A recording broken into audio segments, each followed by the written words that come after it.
호산나 찬양대 귀한 찬양 큰 은혜가 되었습니다. 우리 너무나 감사하고요. 매주마다 찬양을 위해서 섬기시는 우리 찬양대원들, 우리 지휘자 권경희 권사님, 또 우리 반주로 섬겨주신 윤선영 선교사님, 또 우리 대원들 모두 주님의 이름으로 사랑하고 축복합니다. 우리 옆에 분 같이 서로 한번 인사하십시다. 오늘도 승리하셨습니다. 성경을 우리 높이 드시고 우리 믿음을 고백하도록 하십시다. 주의 말씀은 내 발에 등이요 내 길에 빛이니이다. 할렐루야. 믿음대로 될지어다. 아멘.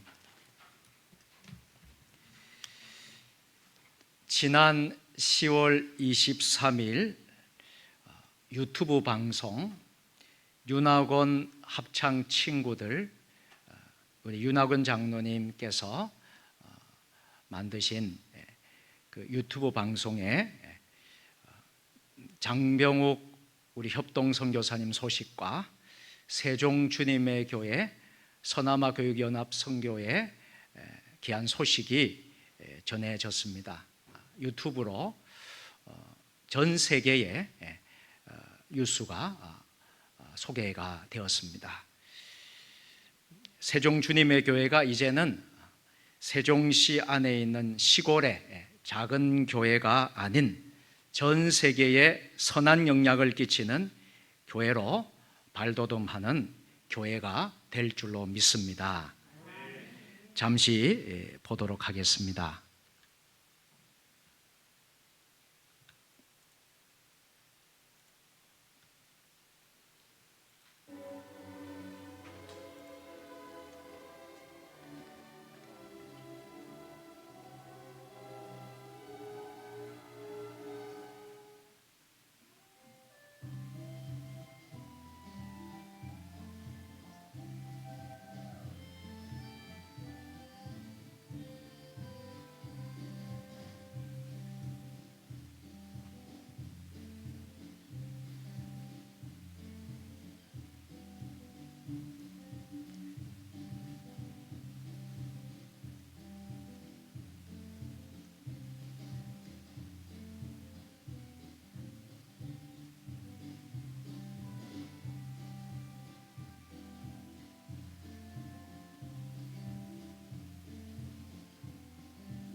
하나님께서 우리 세종 주님의 교회에 선한 영향력을 끼칠 수 있는 또 귀한 선교의 장으로, 또 음악을 통해서 또 우리 교회가 작지만은 이번 기회에 우리 찬양대원들이 공기태 교수님을 모시고 우리 서남아 교육선교회 선교사님들과 함께 전 세계 유튜브로 생방송을 하는 또 은혜를 우리가 누렸습니다.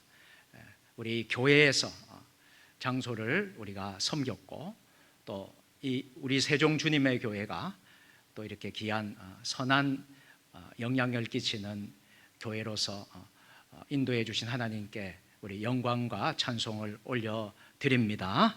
할렐루야. 저는 참 하나님 주신 비전이 있습니다. 저의 큰 비전은 열방을 품는 비전입니다. 우리가 세종시의 연서면이라는 기룡리의 작은 시골교회지만은, 그러나 우리는 열방을 품고 또 세계를 품고 우리가 기도하는 것이 우리 이 시대의 마지막 때에 우리 교회가 감당해야 될 선교 사명인 줄 믿습니다. 그래서 오늘 우리가 잠깐 유튜브 방송을 우리가 나누었습니다. 한 작은 가게 주인이 오는 손님들에게 어느 교회에 부임한 목회자를 칭찬했다고 합니다. 이렇게 칭찬을 했어요. 목사님은 설교를 참 잘하십니다. 그러자 한 손님이 물었습니다. 설교를 들어보셨습니까? 아니요. 그런데 어떻게 설교를 잘하시는지 아시나요? 주인이 이렇게 대답했습니다. 목사님이 새로 오신 후부터 그 교회에 다니는 사람들이 외상값을 잘 갚았습니다. 이런 이야기도 있습니다. 빵 가게를 운영하는 한 집사님이 있었는데요. 그가 구운 빵은 크기가 작아서 고객들로부터 원성을 샀다고 합니다. 그의 별명이 있었는데요. 대포 집사. 여러분 무기 가운데 대포 있잖아요. 별명이 대포 집사였습니다.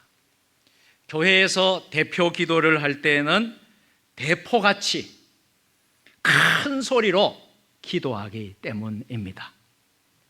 그날도 힘차게 대표 기도하면서 대포 기도했는데 사람들이 자신을 좋아하지 않는다는 것을 느끼게 되었어요. 그래서 목사님을 찾아가서 상담을 했답니다. 목사님, 왜 사람들이 저를 싫어할까요? 목사님은 진지하게 이렇게 그 집사님에게 권면을 해드렸어요. 집사님, 기도 소리는 좀 줄이시고 빵 크기를 좀 늘리세요. 여러분, 성도의 능력은 어디에 있다고 생각하십니까? 큰 소리 한다고요? 큰 소리로 찬양한다고요? 큰 소리로 기도한다고요?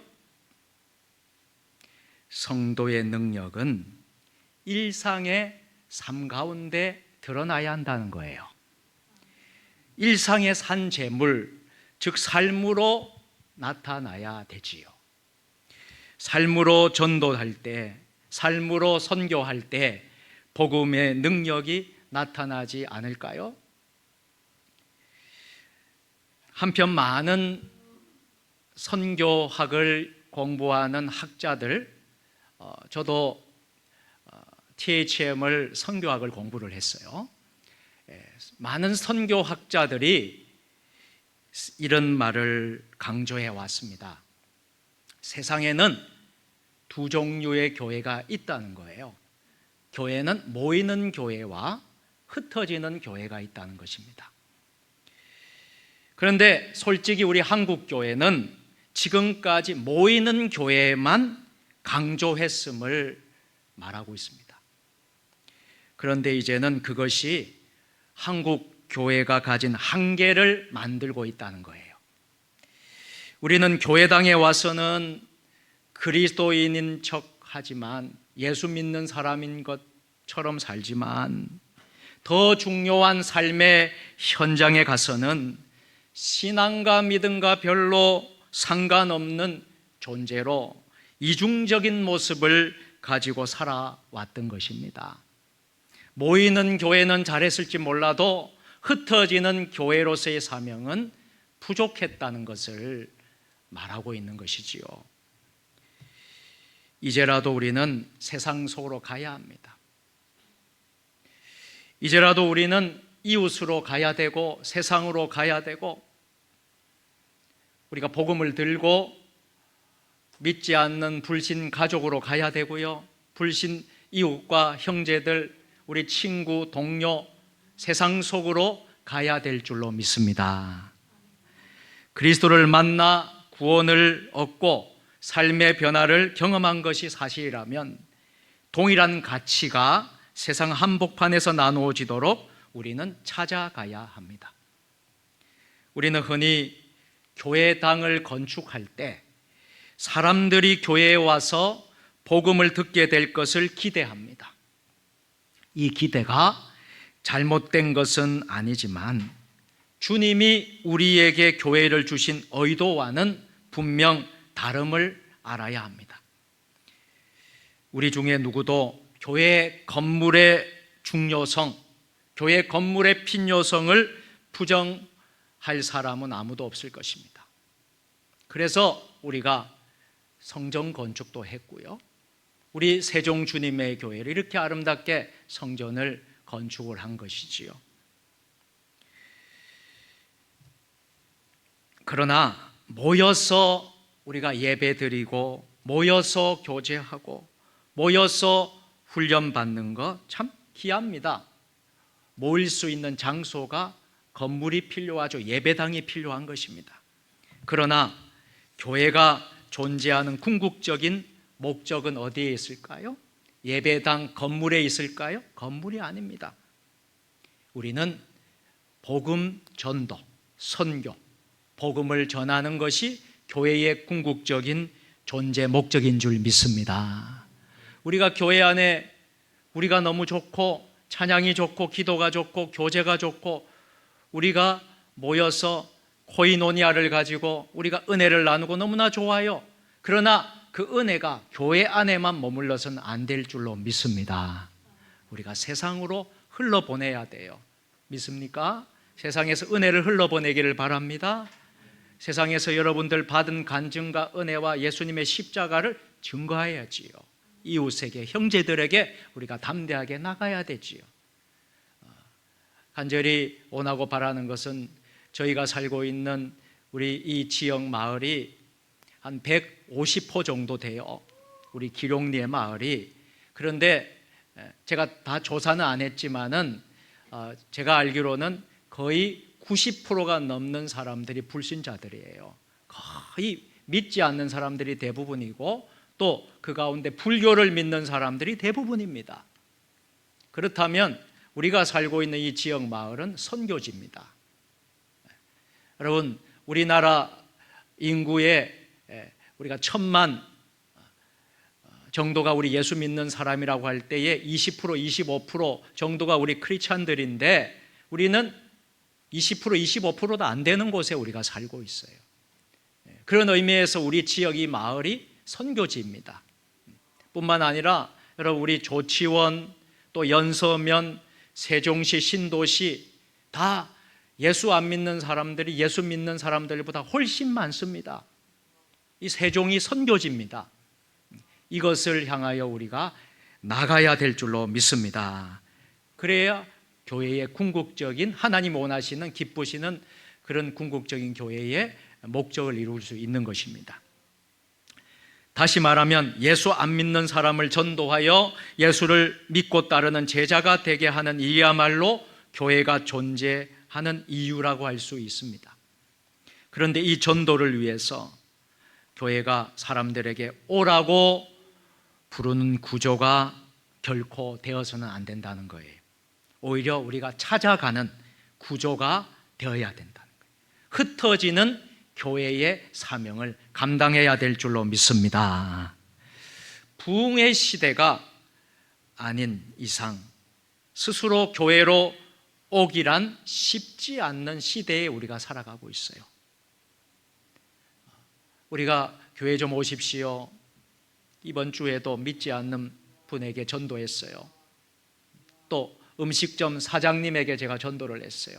우리 여기 연서면 기룡리 여러분, 곽점순 집사님 그 동네 마을 뒤쪽으로 가게 되면 염소 이야기라는 염소 식당이 생겼더라고요. 생긴 지 얼마 안 되더라고요. 그곳에 이번 주에 우리 시찰 목사님들이 몇 분이 우리 교회에 방문을 하셨어요. 그래서 우리 박 장로님과 함께 식사를 대접하고 참 은혜를 나누었는데요. 그분에게도 전도를 했어요. 가니까 달마 대사 또 부적 딱 붙여놨더라고요. 그래서 우리 예수소망교회 이수관 목사님이 전도하셨어요. 우리 목사님이 이거 떼시면 대박 터뜨립니다. 이거 다음에 한 번 더 올 텐데 그때 떼놓으시면 아마 굉장한 기업이 되고 식당이 될 것입니다. 할렐루야. 그렇게 하니까 처음에는 이 사장님이 무서운 거예요. 이 떼기가 힘들거든요. 부적하고 이런 떼기가 달마 대사리 떼기가 힘들어요. 그런데 그분들 어떻게 생각하면 그걸 붙여야지 장사가 잘 된다고 생각하는가 봐. 그래 부자가 되고 잘 되나. 그래서 목사님 그걸 다음에 올 텐데 이거 안 떼면 안 옵니다. 떼세요. 그리고 또 갈 때도 또 이야기했어요. 떼실 거지요? 떼실 거지요? 하니까 예, 떼겠습니다. 그렇게 했어요. 예. 여러분, 우리가 참 교회로 오라는 거 쉽지가 않아요. 우리가 찾아가야 돼요. 할렐루야. 찾아가서 복음을 전해야 돼요. 그리고 그분을 모시고 와야 돼요. 교회 오세요 그러면 오기가 참 어려워요. 지금 시대는. 그래서 부흥이 어려운 거예요. 그렇다고 안 오는 사람들은 그대로 우리가 지옥 가도록 버려두어야 할까요? 안 될 일이죠. 지금 교회에 나오다가 낙심해서 시험 들어서 안 나오는 교인이 얼마나 많은지 몰라요. 소위 말하는 가나안 교인이라 그러죠. 거꾸로 하면 안 나가 교인이죠. 가나안 교인. 이 가나안 교인들이 너무 많은 거예요. 여러분, 그들만 교회로 돌아와도 부흥됩니다. 여러분, 우리가 기도해야 돼요. 그분들이 다 회복해서 돌아올 수 있도록 여러분 기도하는 저와 여러분 되기를 바랍니다. 그래서 우리는 가야 돼요. 우리의 직장으로 찾아가야 되고 마을로 찾아가야 되고요. 주님의 명령에 순종함으로 우리가 그 사명을 감당해야 돼요. 예수 그리스도는 원래 죄인과 실패자로 여겨지셨습니다. 예수님은 행악자 둘과 함께 해골이라는 곳 골고다 언덕으로 끌려가셔서 십자가에 못 박히셨어요. 이것은 메시아가 범죄자 중 하나로 헤아림을 입을 것이라는 구약 예언의 성취이기도 했습니다. 이사야 53장 12절인데요. 우리 다 같이 해보실까요? 그러므로 내가 그에게 존귀한 자와 함께 몫을 받게 되면 강한 자와 함께 탈취한 것을 나누게 하리. 이는 그가 자기 영혼을 버려 사망에 이르게 하며 범죄자 중 하나로 헤아림을 받았습니다. 그러나 그가 많은 사람의 죄를 담당하며 범죄자를 위하여 기도하였느니라. 아멘. 또한 예수님은 구경하는 백성 앞에서 벌거벗기셨어요. 그의 옷은 사형 집행하는 자들에게 제비 뽑혀 나누어졌어요. 이 같은 수모 역시 구약 예언의 정확한 성취였던 것입니다. 시편 22편 18절인데요. 다 같이 내 겉옷을 나누며 속옷을 제비 뽑았나이다. 아멘. 관원들은 십자가에 달린 예수님 반응에 조롱했어요. 심지어 군인들은 온몸에서 피를 흘리신 예수님이 심각한 탈수 증세를 나타내자 정신을 잃지 않도록 신포도주를 마시게 하고는 과연 여호와께서 그를 구원하는지 보자 이렇게 조롱하며 희롱하기까지도 했어요. 이것도 성경에 모두 예언된 대로였습니다. 시편 22편 7절 8절 다 같이 나를 보는 자는 다 나를 비웃으며 입술을 삐죽거리고 머리를 흔들며 말하되 그가 여호와께 의탁하니 구원하실 걸 그를 기뻐하시니 건지실 걸 하나이다. 아멘. 사랑하는 여러분, 예수님은 죄가 하나도 없으신 분이셨어요. 허물이 없으신 분이셨어요. 죄 없으신 예수님은 우리의 흉악한 죄로 말미암아 범죄자 중 하나가 되셔서 모든 사람들로부터 부끄러움과 조롱을 받으신 것이에요. 하지만 예수님이 이 자리에서도 어떻게 하셨을까요? 아버지, 저들의 사하여 주옵소서. 자기들이 하는 것을 알지 못함이니이다. 이렇게 기도하시면서 대속의 사명을 끝까지 놓지 않으셨어요. 한편 예수님의 십자가 위에는 빌라도의 지시대로 유대인이라고 쓴 제패가 있었습니다. 예수님은 참으로 왕으로서의 죽음을 맞이하셨습니다. 예수님은 심지어 함께 못 박힌 한편의 강도로부터 너가 그리스도냐? 그러면 너와 우리를 구원해 보라, 비방을 들으시기도 했어요. 그러자 다른 한편의 강도가 그 사람을 꾸짖습니다. 그의 말 속에는 하나님에 대한 경외함이 있었고요, 죄에 대한 시인과 참회가 있었어요. 그리스도에 대한 겸손한 간구가 들어 있었습니다. 사실 이 강도도 처음에는 다른 한편의 강도와 함께 예수님을 모욕했었습니다. 그러나 끝까지 용서를 베풀고 원수를 위해 기도하시는 예수님을 바라보면서 자신의 죄를 깨닫고 돌이키게 된 것이에요. 그 강도는 예수님께 이렇게 간절히 도움을 요청합니다. 예수님께 감히 구원해 달라고 말하지 못하고 단지 당신의 나라가 임하실 때 자기를 기억해 달라고 청원했습니다. 그러나 예수님이 강도를 향해 어떻게 했을까요? 오늘 내가 나와 함께 낙원에 있으리라. 할렐루야. 그렇게 구원을 보장하시면서 임종 직전까지 구원 사역을 하셨던 것입니다. 한편 구원받은 강도의 모습을 통해 우리는 자신을 마땅히 형벌받을 자로 여기는 사람에게 구원이 급속히 임하게 됨을 알게 됩니다. 사랑하는 여러분, 여러분은 예수 그리스도를 믿고 사는 문제를 어느 정도 생각하고 있습니까? 혹시 여러분 세상이 더 관심이 많습니까? 세상의 물질이 더 관심이 많습니까? 세상의 명예가 더 관심이 많습니까? 세상의 권력이 더 관심이 많습니까? 예수를 믿고 사는 문제를 어느 정도로 여러분 생각하고 있습니까? 예수를 믿는 문제는 이 세상의 어떤 사건과도 비교할 수 없는 가장 크고 엄숙한 과제입니다.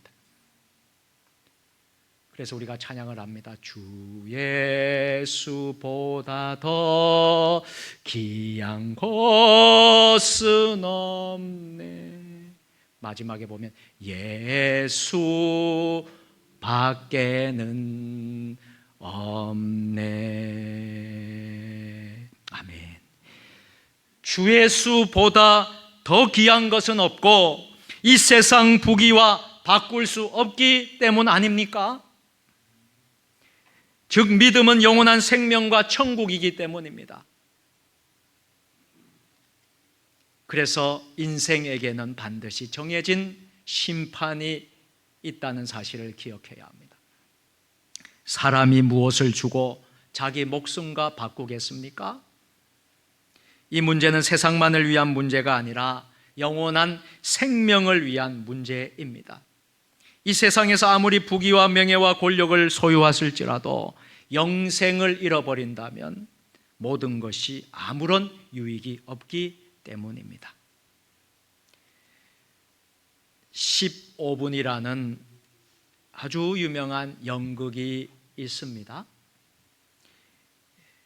이 연극의 극 중에 보면 어떤 유망한 청년이 나오는데요, 이 청년이 그만 30세의 젊은 나이에 큰 어려움을 겪게 됩니다.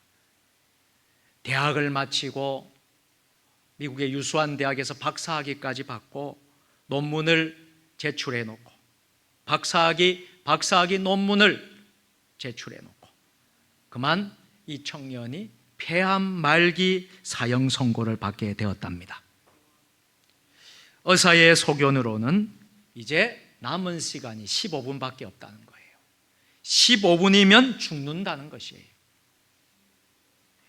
최후의 순간 병상에서 죽음을 기다리는 청년에게 억만장자인 삼촌으로부터 재산 상속을 받으라는 편지가 도착했어요.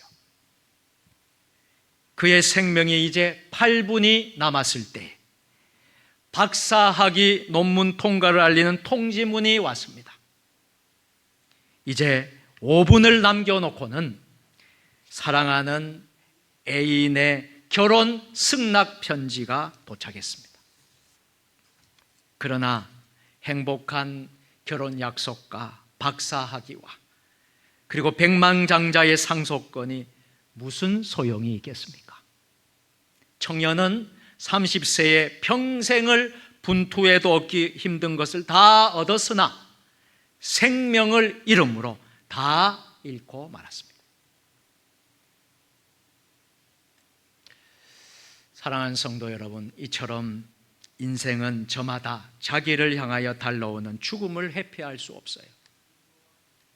설교하는 저도 언젠가 하나님이 부르시면 하늘나라 가야 됩니다. 여러분들도 죽음을 피할 자는 아무도 없습니다. 그러기에 성경은 우리에게 하나님 만나기를 준비하라고 당부하고 있습니다. 야고보서 4장 14절 말씀 다 같이, 너희 생명이 무엇이뇨 잠시 보이다 없어지는 안개니라. 아멘. 인생은 저마다 죽음의 밤이 옵니다. 끝날 날이 옵니다. 장막집이 무너질 때가 옵니다. 사람이 죽는 것은 정하신 것이요 그 후에 반드시 심판이 있습니다. 자신의 지나온 날 마음속 깊은 곳까지 살피신 하나님 앞에 어렵다 할 자가 과연 누구겠습니까? 예수를 믿을 때 우리는 의롭게 인정받습니다. 그래서 예수를 구주로 영접할 때에 우리의 죄가 회복이 되고 의롭게 인정받아서 우리는 하나님 나라 천국에 들어가게 됩니다. 이 세상에 의인은 아무도 없습니다. 모두 죄인들입니다. 그러면 죄는 어디서부터 올까요? 죄를 지어서 죄인이 아닙니다. 재판을 받고 유죄 판결을 받아야 죄인이 되는 것입니다. 하나님 앞에서도 누가 죄인일까요? 하나님의 심판을 받으면 그 어떤 사람도 죄인 아닌 자가 없다는 것이에요. 그러면 어떤 사람이 멸망을 받지 않고 구원을 받을 수 있을까요? 우리가 잘 아는 요한복음 3장 16절에 나오는 말씀처럼 독생자 예수 그리스도를 믿는 자마다 멸망치 않고 영생을 얻게 되는 것이죠. 요한복음 3장 17절에서도 예수로 말미암아 심판받지 않고, 한번 따라서, 예수로 말미암아 심판받지 않고 구원을 받게 하려 하심이라. 아멘. 그렇습니다. 우리는 예수를 믿음으로 멸망받지 않고 영생을 얻는 것입니다. 천국에 여러분 누가 들어갈까요? 죄 없는 사람입니까? 아닙니다. 온갖 죄인들, 세리, 창녀, 강도, 그 외에 흉악한 죄인들도 예수를 구주로 영접해서 의롭게 되어 천국에 들어갔습니다. 저들은 다 죄인이었으나 죄를 자복하고 회개하고 예수님을 믿음으로 심판을 받지 않아 의롭게 인정되어 천국으로 들어간 것입니다. 그러므로 그리스도 예수 안에 있는 자에게는 결코 정죄함이 없다 했습니다. 심판이 없으므로 정죄가 없는 것이지요. 로마서 5장 8절 말씀 다 같이 시작. 우리가 아직 죄인 되었을 때에 그리스도께서 우리를 위하여 죽으심으로 하나님께서 우리에 대한 자기의 사랑을 확증하셨느니라. 아멘. 영원한 생명은 무엇과도 비교할 수 없는 것입니다. 인간은 에덴 동산에서 선과 악을 알게 하는 나무의 과실을 따먹고 심판을 받아서 하나님과의 교제가 단절되고 에덴 동산에서 그만 쫓겨가게 되었습니다. 이 쫓겨난 신세가 되었습니다. 그런데 하나님께서는 예수 그리스도를 땅에 보내주셔서 그 심판을 면제받을 수 있는 은혜를 주셨어요. 그러나 이 은혜를 거부할 때 심판은 확정되어 버리는 것입니다. 하나님은 구원이냐 심판이냐의 기회를 우리에게 한 번 주십니다. 성경 이 사실을 요한복음 3장 19절에서 이렇게 말씀을 하고 있어요. 그 정죄는 이것이니 곧 빛이 세상에 왔으되 사람들이 자기 행위가 악함으로 빛보다 어둠을 더 사랑한 것이니라. 아멘. 빛이 세상에 왔어요. 그런데 빛보다 어두움을 더 사랑한 것이 바로 죄가 정죄라는 것입니다. 이 세상으로 참빛이신 예수님이 이 세상에 오셨습니다. 그분에게 나아가는 자는 생명이 있다는 증거고 선한 자임을 증거하는 것입니다. 그러나 그리스도를 거부하는 자는 생명 없는 사람이고 자기 안에 악함을 증거하는 것입니다. 이것이 곧 심판이고 정죄인 것입니다. 인생은 영혼을 결정하는 시기입니다. 이 생에서 영혼을 준비하기에 실패한다면 그의 모든 것은 성공한다 할지라도 그 생은 실패인 것입니다. 이러한 생명을 오직 예수 그리스도를 믿음으로 얻는다면 믿음은 곧 생명입니다. 믿음으로 구원을 얻고 영생을 얻습니다. 힘써도 안 되고 참아도 안 되고 울어도 안 되는 일이 있어요. 오직 믿음으로 가능한 것입니다. 이것이 바로 구원과 생명입니다. 이제 말씀을 맺도록 하겠습니다. 지난날 우리 믿음의 선진들은 믿음을 인생의 전부로 알고 살아왔습니다. 믿음을 지키다가 아벨은 죽었습니다. 믿음으로 에녹은 하나님과 동행하다 죽음을 보지 않고 하늘로 옮겨졌습니다. 믿음으로 노아는 방주를 만들고 그의 식구들이 모두 방주 안으로 들어온 자들은 다 구원을 얻었습니다. 믿음으로 아브라함은 본토 친척 아비 집을 떠나고 아들 이삭까지 바치기도 했습니다. 믿음으로 모세는 바로의 궁전을 떠났고 자기 백성과 함께 받는 고난을 즐거움으로 알았습니다. 이들은 모두 믿음을 생명으로 알았고 인생 최대의 사건을 알고 살았던 사람들이었지요. 이제 그들의 믿음이 오늘 우리의 믿음이 되었으면 좋겠습니다. 우리는 믿음의 놀라운 결실들이 우리 성도들 각자의 삶에 맺어지기를, 제가 서두에 말한 모이는 교회로서의 사명도 감당하지만 우리는 흩어지는 교회로서의 사명을 감당함으로 우리 삶 속에서 결실 다 될 수 있기를 주님의 이름으로 축원합니다. 전능하신 하나님 아버지, 오늘 우리에게 귀한 말씀을 주신 줄로 믿습니다. 우리 믿음의 선진들을 본받아서 우리도 믿음의 놀라운 결실을 우리 삶 가운데서 맺게 하여 주시옵고, 모이는 교회로서의 사명도 감당하지만 이제는 우리가 흩어지는 교회로서의 사명을 잘 충실히 감당하는 우리 믿음의 식구들 되게 하여 주옵소서. 예수님 거룩하신 이름으로 축복하며 기도드리옵나이다. 아멘.